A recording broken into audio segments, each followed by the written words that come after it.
Well, last week the media were talking about something they don't normally talk about: marriage.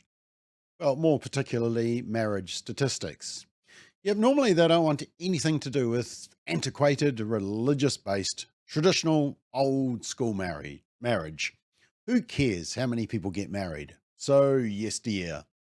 Let's talk about something far more constructive like polygamy or group marriage or divorce or maybe sologamy where you can marry yourself or maybe this one I saw in Australian newspapers when I was over there at the weekend. So, what was it that got the media so excited about marriage rates? And what didn't they tell you? Let's check it out.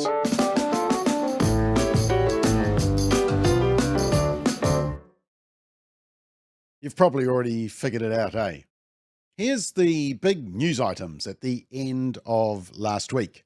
So, firstly, from News Hub, happy couple marking a 10-year anniversary, a decade after same sex marriage became legal. From the Otago Daily Times, New Zealand notches decade of same sex marriage.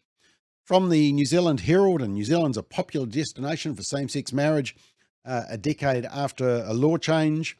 And this one from Stuff, the first Aussie gay couple to wed in New Zealand return for the 10th anniversary. And Stats NZ also yelled it from the rooftops with a special media release. Over 4,000 same-sex marriages in New Zealand since becoming legal a decade ago. The media release said around 4,000 same-sex marriages have been registered to couples living in New Zealand since the Marriage Amendment Act came into effect. Figures released today by Stats NZ show this marks the 10-year anniversary of the law change on 19th of October 2013.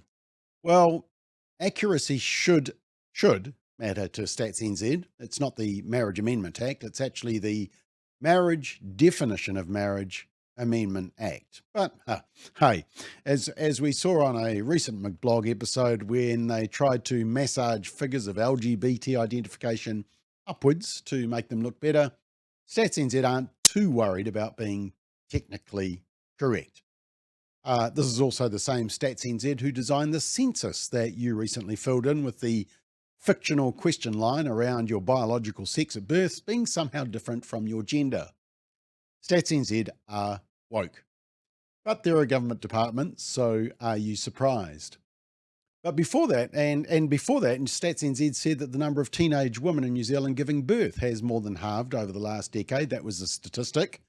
Why? Well, Stats NZ said it was because the decreasing number of teenage births was because of improved education and access to contraception. So all we need is more sex education and more condoms, apparently. Slight problem. That's not what the research shows at all. The reason for the drop is because sexual activity has dropped amongst teenagers. And in fact, contraception use has not improved. In fact, it's deteriorated. Once again, Stats NZ is moving out of the mathematical and statistical analysis into cultural messaging.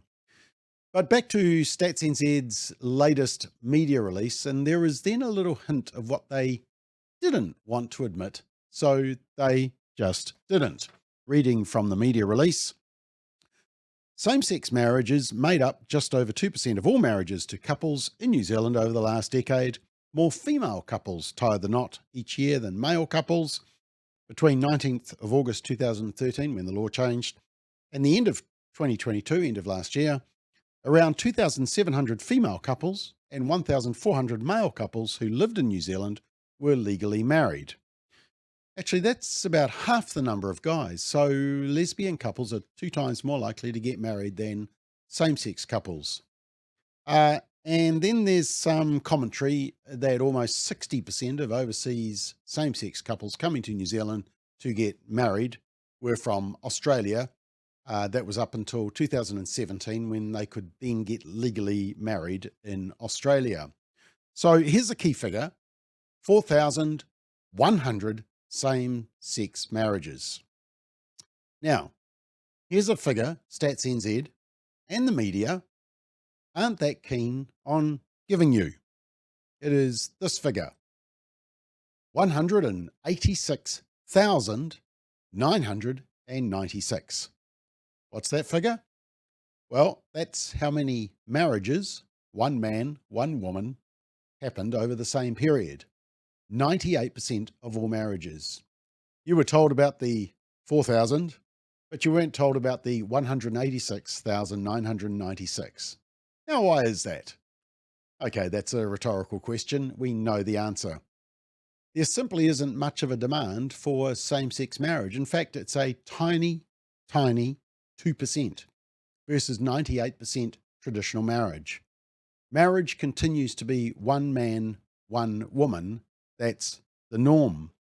The media and Stats NZ, who want to persuade you that your gender is different to your sex, wanted to celebrate only one type of marriage, and it's not the marriage in the true meaning of the word. It's a definition invented by activists and politicians, which has rejected the obvious cultural and natural characteristics of marriage and the subsequent creation and care of children. Legalizing same-sex marriage was an act of cultural vandalism. But that's the only one the media and Stats NZ want to shout about, because it's not the one that God ordained. You get the picture now? Now, Stats NZ, they put out a yearly summary of marriage and divorce rates, but there's no celebration, interviews, and warm, fuzzy videos by the media. Same-sex marriage represents the new cultural religion being rammed down and that all must celebrate and bow down to. But we won't, because truth matters. But here's the real issue, though. Almost 187,000 marriages in the past decade is a good thing. But there is a disturbing trend which the media will never discuss. As you can see from this graph, in general, the number of marriages is generally continuing to decrease, plummet. There were still fewer marriages in 2022 than in the period before COVID-19 impacted New Zealand.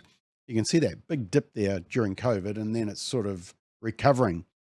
But if you look at the general marriage rate, down the bottom there, it's around 9.3 marriages per 1,000 people aged over 16.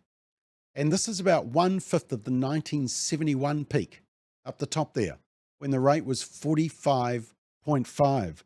So you can see on the graph that it has dropped from 45 per 1,000 down to 9. That's a massive drop. And we should be concerned that marriage rates are at a shocking all-time low. The weakening of marriage is one of the most important social issues we are facing. The statistics are clear on marriage. Children being raised by their married biological parents are by far the safest from violence, from abuse, from prison, from poverty. The adults also benefit. Families benefit. There is nothing better for a child to know than that the two adults who created them are also committed to each other and to that child for life. But whenever marriage is promoted, it's often been labelled as an attack on solo or divorced parents who need to be acknowledged, who need to be supported, and who do it tough. They know that.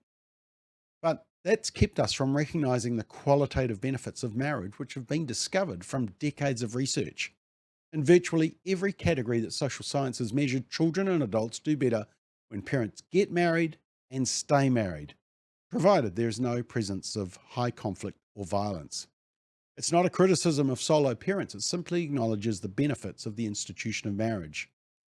Marriage isn't perfect because it involves humans, but its creation and design and purpose was perfect, and we ignore its benefits at our peril.